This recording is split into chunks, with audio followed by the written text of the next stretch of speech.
আসিফ মাহমুদের ব্যানার নামিয়ে ফেলার অনুরোধ, থাকছে বিস্তারিত। যুব ও ক্রীড়া মন্ত্রণালয়ের উপদেষ্টা এবং বৈষম্য বিরোধী ছাত্র আন্দোলনের উপদেষ্টা আসিফ মাহমুদ তার ছবি ব্যবহার করে ব্যানার এবং পোস্টার তৈরি করা থেকে বিরত থাকার আহ্বান জানিয়েছেন। একই সঙ্গে যেসব ব্যানার করা হয়েছে সেগুলো নামিয়ে ফেলার অনুরোধ করছেন। বুধবার নিজের ফেসবুক পেজে এক পোস্টে এই অনুরোধ জানান আসিফ মাহমুদ।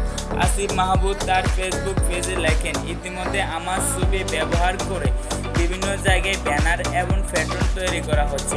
সেটা আমার জন্য অত্যন্ত বিব্রতকর। আমরা সকলে মিলেমিশে একটি নতুন এবং সত্যিকারের জনগণের দেশ স্বাধীন বিনিময় করার জন্য কাজ করতেছি। সেখানে নেতা নয়, নীতি বড় হবে। তাই সকলকে আমার ছবি ব্যবহার করে ব্যানার এবং প্যাটার্ন তৈরি করা থেকে বিরত থাকার আহ্বান করছি।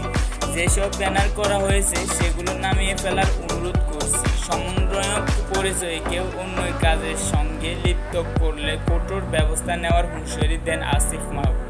তিনি লেখেন, ভুয়া সমন্বয়ক পরিচয়ে বিভিন্ন জায়গা থেকে অনৈতিক কাজের চেষ্টা করাও অভিযোগ এসেছে, সেই জন্য খুবই দুঃখজনক। সুতরাং সমন্বয়ক পরিচয়ে কেউ যদি কোনো প্রকার অন্য কাজের সঙ্গে লিপ্ত হয় তাহলে তার